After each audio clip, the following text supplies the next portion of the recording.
चाहते हैं कि हम प्रियंका गांधी जी को इसके बारे में माफी मांगनी चाहिए। सोचने वाली बात है कि आप संसद से सारे देश को संदेश दे रहे हैं।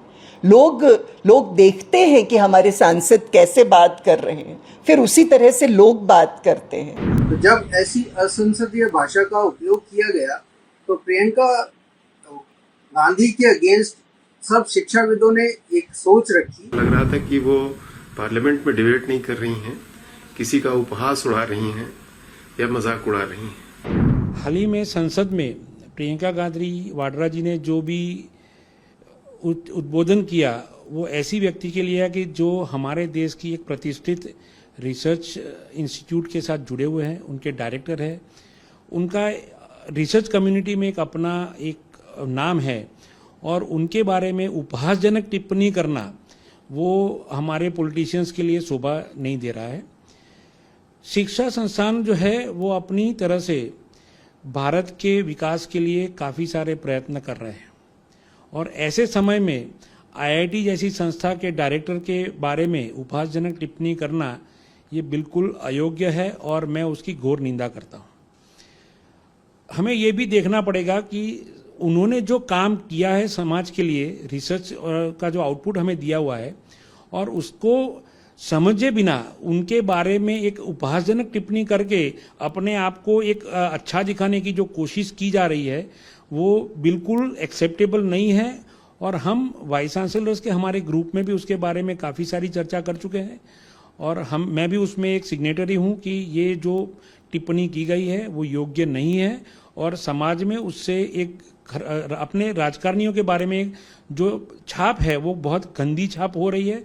और मैं इस प्लेटफॉर्म से इतना कहना चाहूँगा कि पॉलिटिशियंस को अपने जो राजनीतिक मुद्दों के सिवा के कोई भी बाबत में चर्चा करनी है तो जो एकेडमिक इंस्टीट्यूट्स है और शिक्षा संस्थान है या रिसर्च इंस्टीट्यूट्स है उनके लोगों को बख्शना चाहिए और उनके बारे में कोई भी ऐसी उपहासजनक टिप्पणी नहीं करना चाहिए, ऐसा मेरा मंतव्य है। आपने कोई पत्र भी लिखा है?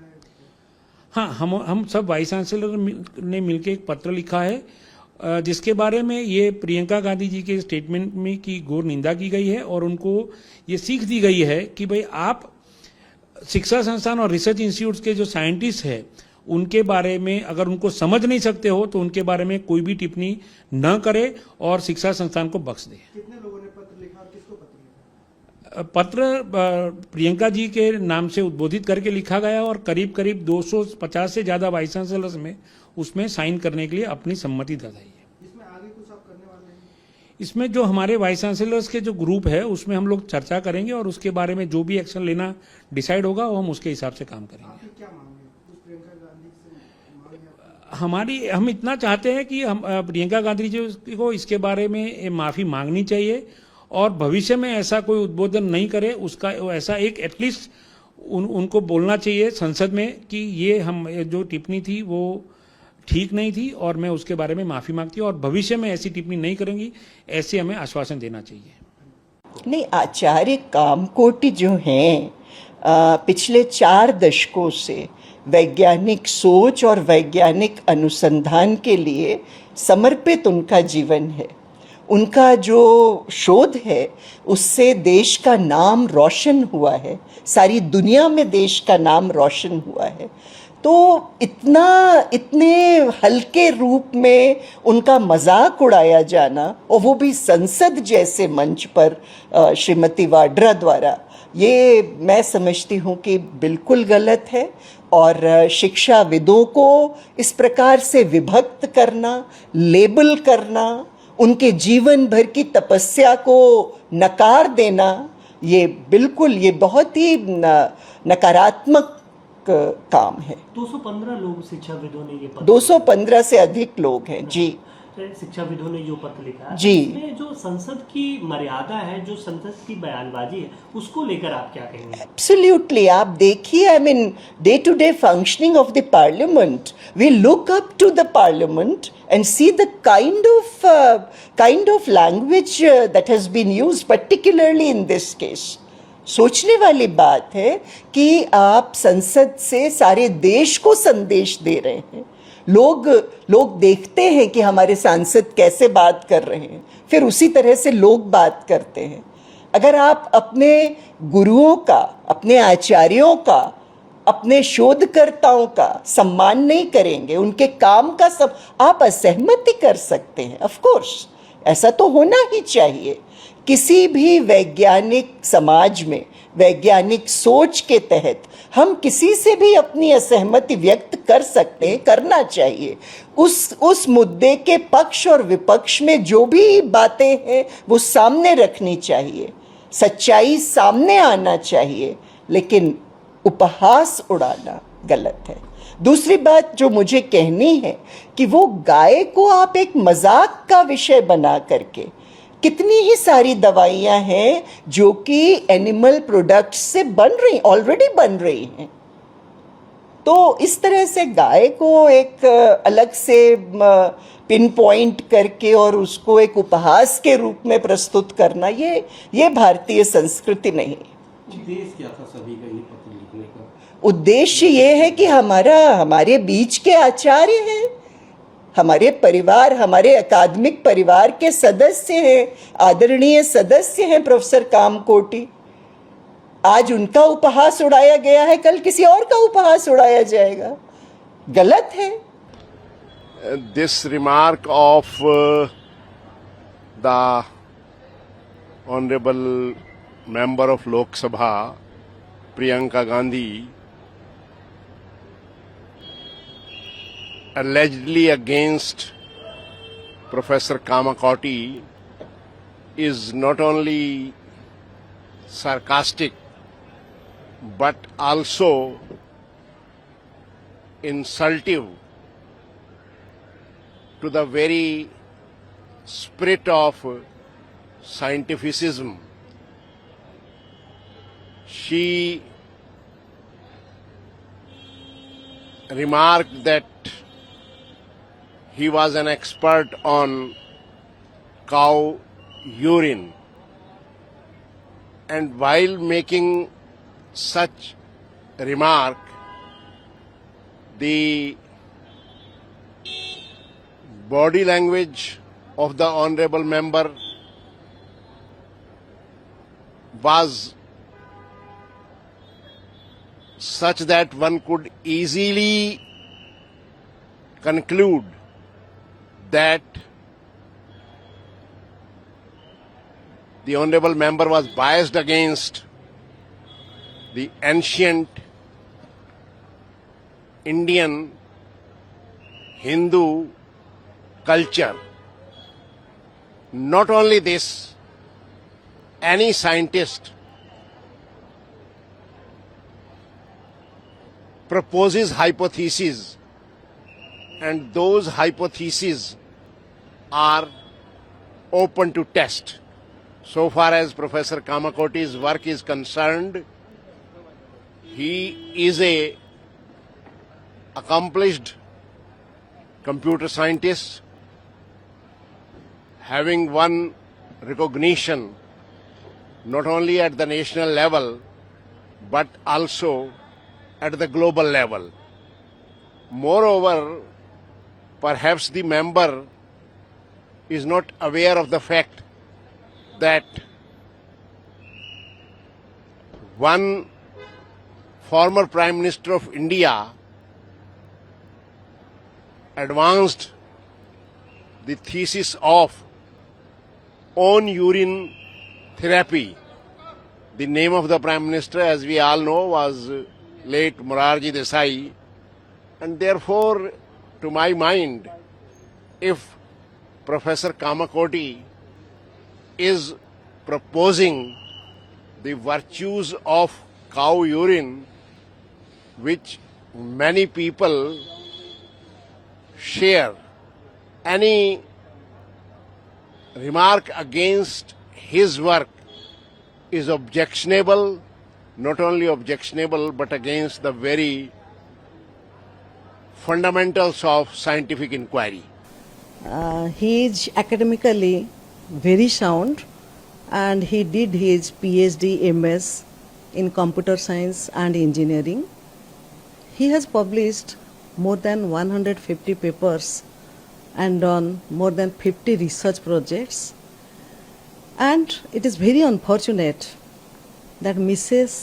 Priyanka Gandhi Bhadra remarks that he is a Gaumutri expert. So, for the academicians, both sitting and former vice chancellors, all senior academicians, it is very, very insulting on the research which is very much required for the development. And to say that the total comments, the remarks, the attitudes, everything should not go against the academicians in lieu of the political fight. Professor Kamakoti IIT Madras के director हैं और उनके बारे में असंसदीय भाषा का इस्तेमाल करना एक संसद की गरिमा के ऊपर ठेस पहुंचाना है। भारतीय संसद के अंदर कोई भी बात पे चर्चा होती है उसको राष्ट्र का हर नागरिक सुनता है, उस पर ध्यान देता है। तो वहाँ पे जब कोई चर्चा हो रही है तो वो फैक्ट्स के ऊपर होनी चाहिए, किसी लॉजिक के ऊपर होनी चाहिए। ये जानकर आपको आश्चर्य होगा कि जिस बारे में उनको कहा गया है कि ये गौमूत्र एक्सपर्ट हैं, जबकि प्रोफेसर कामाकोटी एमएस हैं कंप्यूटर साइंस में, पीएचडी कंप्यूटर साइंस में की हुई है और इंडस्ट्रियल ग्रेड माइक्रो प्रोसेसर के जनक के रूप में उनको जाना जाता है। उनके 150 से ज़्यादा पेपर्स हैं और 50 से ज़्यादा उन्होंने शोध किए हैं, शोध प्रोजेक्ट किए हैं। तो आपको सारी बातों को ध्यान रख के वहाँ पे बात करनी चाहिए और अगर कोई ट्रेडिशनल नॉलेज के ऊपर कोई एक्सपर्ट एकेडमिशियन कोई बात करता है तो बात कर सकता है, उसके बारे में जानकारी भी दे सकता है, पर उसके साथ पूरा परिप्रेक्ष्य को देख के संसद के अंदर चर्चा होनी चाहिए। तो जब ऐसी असंसदीय भाषा का उपयोग किया गया तो प्रियंका गांधी के अगेंस्ट सब शिक्षाविदों ने एक सोच रखी कि हमको अपनी बात रखनी चाहिए और आगे तक पहुंचानी चाहिए और ये बताना चाहिए कि हम इसका खंडन करते हैं और इस तरह की चर्चा जो होती है उसका खंडन करते हैं और कहते हैं लॉजिक के ऊपर डिस्कशन होना चाहिए, फैक्ट्स के ऊपर डिस्कशन होना चाहिए। तो पूरे राष्ट्र के बहुत सारे आईआईटीज वगैरह के, एनआईटीज के डायरेक्टर्स और university, state university, central universities के कुलगुरु, वाइस चांसलर ने सब ने एक पत्र के ऊपर अपने सिग्नेचर के साथ कंसेंट दिए कि हम इसका विरोध करते हैं, हम इसका खंडन करते हैं और हम चाहते हैं कि भारतीय संसद के अंदर फैक्ट्स के ऊपर चर्चा होनी चाहिए। बिल्कुल, जो है जिस तरह से लेटर लिखा है उस पर जो है आप सब लोगों ने आपत्ति दर्ज की है। अब आगे क्या करना चाहेंगे? अब आगे इसके ऊपर यही है, एक बार हमने आपत्ति दर्ज की है, अपनी बात को आगे तक पहुंचाया है और इसको पुरजोर तरीके से इसको रखेंगे सब लोग मिलकर, जिससे कि आगे कभी भी कोई सांसद इस तरह की टिप्पणी करने से पहले 10 बार सोचेंगे कि हमको इस तरह की टिप्पणी करनी चाहिए या नहीं करनी चाहिए। प्रियंका गांधी जी ने 28 जुलाई को एक बयान दिया था कामाकोटी जी के, उसमें क्या कहना चाहेंगे इस पूरे मामले में, जिसमें आपने चिट्ठी भी लिखी है शायद? जी, एक्चुअली प्रियंका वाड्रा जी ने, जो कि एमपी हैं वायनाड से, 28 जुलाई को उन्होंने पार्लियामेंट में एक स्टेटमेंट दिया जो प्रथम दृष्टया तो बहुत ही सतही सा स्टेटमेंट लग रहा था। ऐसा लग रहा था कि वो पार्लियामेंट में डिबेट नहीं कर रही हैं, किसी का उपहास उड़ा रही हैं या मजाक उड़ा रही हैं। समझने की बात यह है कि प्रोफेसर वी कामाकोटी जी जो डायरेक्टर हैं हमारे यहाँ आईआईटी मद्रास के, मुझे ऐसा लगता है सबसे प्रीमियर इंस्टीट्यूशन है वो, as far as technology is concerned, as far as science is concerned, as far as excellence in academics is concerned. तो वो सबसे उच्च कोटि का हमारे यहाँ का संस्थान है। ये उसके निदेशक हैं और न केवल उसके निदेशक हैं बल्कि इन्होंने अपने जीवन में शोध करके बाकी एकेडमिक्स में इन्होंने बहुत कुछ अचीव किया है। तो ऐसे व्यक्ति के बारे में जिसकी इंटेलेक्चुअल कैपेबिलिटीज संभवतः प्रियंका वाड्रा जी की समझ के परे हैं, उसके बारे में ऐसा हास्यास्पद सी बात कहना कि वो एक गोमूत्र एक्सपर्ट हैं और उनको रख दिया गया ये टेस्टिंग एजेंसी में किसी उसके लिए कि भाई क्या होगा, कैसे होना चाहिए टेस्टिंग एंड ऑल दैट। तो मुझे लगता है कि ये बहुत ही न केवल हास्यास्पद है बल्कि भारत के लोकतंत्र के लिए बहुत गलत परंपरा है। ऐसी मेरी अपेक्षा रहती है कि भारत के लोकतंत्र में विशेष तौर पर पार्लियामेंट के भीतर और ऐसे पॉलिटिशियंस के द्वारा जिनको बड़ी विरासत में बहुत सी चीजें मिल गई, तो उनके द्वारा तो बहुत सोच समझ के स्टेटमेंट देना चाहिए। सर, आपको लगता है ये कहीं ना कहीं गलत है? ये बहुत ही गलत संदेश देता है। एक तो भारत के लोकतंत्र के लिए ये बहुत ही गलत चीज है, और ये एक जो लार्जर ऑडियंस होती है, हमारे यहाँ का युवा है, विदेश में ये स्टेटमेंट्स जाते हैं, तो ये बहुत गलत संदेश देता है। इस तरह की जो है उच्च श्रृंखल सी बातें मेरे हिसाब से तो बहुत गलत हैं, और शायद ये इस वजह से कह गई क्योंकि ये कुछ पॉलिटिशियंस भारतवर्ष में बड़े एंटाइटल्ड हैं। वो उनको ऐसा लगता है कि राज काज करने की मात्र उनकी अधिसत्ता है, और बाकी सब लोग जो नीचे से उठ करके आते हैं वो ऐसे ही हैं। तो इस दृष्टि से ये बहुत ही गलत बात की। सर, टोटल कितने वाइस चांसलर ने इसमें खत लिखा है सर, जिसमें आप भी शामिल? मेरी जानकारी के हिसाब से जितने भी वाइस चांसलर्स को मैं जानता हूं अखिल भारतीय स्तर पर, सबने इस बात की बहुत गंभीर भर्त्सना की, और मेरी जानकारी के हिसाब से लगभग इस समय 230 से 250 ऐसे कुलपति होंगे, या पूर्व कुलपति होंगे, या निदेशक होंगे किसी बड़े संस्थान के। उन्होंने इस चीज पर घोर आपत्ति व्यक्त की है, और मैं ऐसी आशा करता हूं कि हमारे यहाँ भविष्य में कोई भी पॉलिटिशियन जब कभी भी किसी गुरु के बारे में कोई बात करता है, तो गुरु की वही महिमा स्थापित रहनी चाहिए जैसे हमारे यहाँ शाश्वत भारतीय संदर्भ में होता आया है।